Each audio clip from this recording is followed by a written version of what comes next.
Prime Minister. Thank you very much, Mr Speaker. I rise to make a ministerial statement.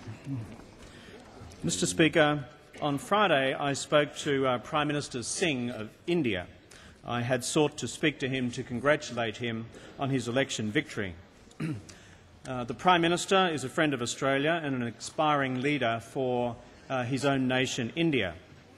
The Australian government welcomes his historic second-term victory. The election itself was another reminder of India's achievements as the world's largest democracy. I look forward to working with Prime Minister Singh in the years ahead as we take our relationship with India to the front rank of our own international relations. We have many common interests, those of history, those of the present and those of the future, as two Indian Ocean democracies. We work closely together in the G20 and in other global councils. We, of course, also have strong community links. The more than 200,000-strong Indian community in Australia has a long history of remarkable contribution to our nation. But, Mr Speaker, today I want to touch on some recent unfortunate events that threaten to impair those good relations. In recent months there have been a number of attacks on young Indians studying or working in Australia, in particular 3 recent attacks in Melbourne involving 6 young Indians. In fact, there is a much wider problem of urban violence in various parts of some of our larger cities. I speak on behalf of all Australians when I say that we deplore and condemn these attacks. These are senseless acts of violence. Those who carry out these attacks stand condemned. When I spoke to Prime Minister Singh, we discussed these recent deplorable events as well. I said to Prime Minister Singh that the more than 90,000 Indian students in Australia are welcome guests in our country. I also said that the more than 200,000 Australians of Indian descent are welcome members of the Australian family. I said that the Commonwealth Government was working closely with state governments to ensure that the perpetrators of these crimes are brought to justice and that government agencies are responding to these crimes to protect all students and others in our community. Australia is a country of great diversity, harmony and tolerance.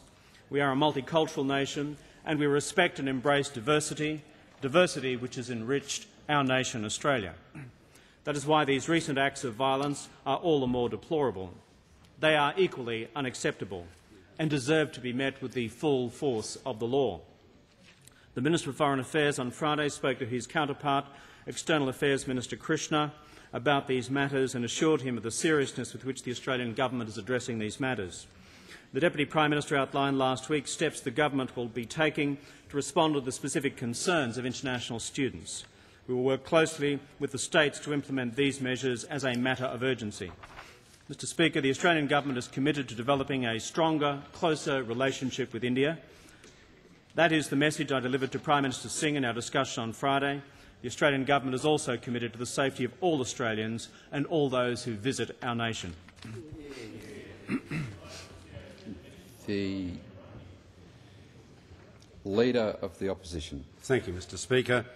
At this time of challenging global economic conditions, India's growing prosperity, its strength and its stability serve as an example for the principles and the benefits of political and economic freedom. In its most recent elections last month, India, the world's largest democracy with over 700 million people voting, reaffirmed resoundingly the support of the people of India for a pluralist and secular model of democracy. A strong and successful India is truly a blessing for the world. India has risen to real greatness. It is playing an increasingly important and leading role as the great power that it is on every front, be it in security, be it in terms of the global economy, be it in terms of climate change. We've worked closely with India in these areas, particularly in respect of our joint challenge of water scarcity. Both Indians and Australians know what that means, and there are some very similar circumstances in both countries. And of course, in terms of when we were in government, we took a different view to the Labor Party, of course, and we were prepared to export a clean, low-emission fuel to India, uranium. We recognise there is a Labor Party does not support that, which is a pity. But as leader of the coalition in Australia, we look forward to a close and cooperative relationship with the new government of Prime Minister Singh and I have recently written to him both to congratulate him on his election and express our desire to build on the history of goodwill between our nations. We've recently met with the High Commissioner and Sujata Singh, Her Excellency Sujata Singh, and discussed with her both the success of the elections, the prospects for closer cooperation between Australia and India, but also, sadly, we have discussed these very unfortunate developments concerning attacks on young Indian students in Melbourne. Mr. Speaker, it is with great sadness that I join the Prime Minister today in his statement condemning these recent attacks on Indian students in Melbourne. They are an absolute disgrace. They must be condemned and the perpetrators pursued and brought to book with the full force of the law. And now, as a country, we are honoured that so many foreign students choose to undertake their tertiary education here in institutions right across the length and breadth of Australia. Not only does the foreign student gain an insight into Australian life and culture and, of course, first-class qualifications at the end of their studies, but they enrich the learning experience of Australian students who study alongside them, as well as that of our broader community.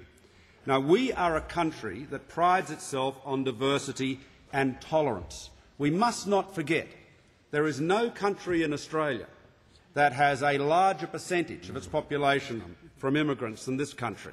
In my own city of Sydney, about a third of the people in that city were not born in Australia, and we've managed to develop a broad, multicultural society with very little friction. But these recent brutal events in Melbourne threaten that peace and that tranquillity, and as political leaders it's incumbent on all of us to speak out against them and speak out loudly. In addition to about 90,000 Indian students, Australia is also home to more than 200,000 Australians of Indian descent, and their contribution to business, to small business, to culture, to every aspect of life in our country is enormously significant. We could not imagine modern Australia today without the contribution of the Indian communities present among us. Now, they are renowned for their work ethic, their strong sense of family. Indian Australians have made an enormous contribution to Australia, and these recent attacks would have sent a note of real anxiety among their community, the whole community as well. Now, these attacks in Melbourne, Mr. Speaker, are not simply criminal acts, they are also profoundly un-Australian. These students are guests in our country, and this recent violent behaviour has the potential to do great damage to the reputation of Australia as a destination of choice, not just for students from India, but from every country. So on behalf of all Australians, which I know includes all of us here today, who value our diversity and who embody the ideals of social harmony in our own day-to-day lives, we expect to see the Victoria Police address these recent violent attacks with the full weight of the law, as I'm sure they will. These are crimes, appalling crimes. They cannot be tolerated. I expect to see this criminal behaviour treated with the urgency and the seriousness it deserves, and we look forward to a restoration of the goodwill and the personal safety enjoyed by international students in our country for so many years. And, Mr. Speaker, I welcome the Prime Minister's remarks, and I ask the Prime Minister to ensure that the opposition receives regular updates on this matter and, of course, that he uses all of the influence that the federal government can bring to bear to ensure that the perpetrators of these violent crimes are brought to justice without delay. Order.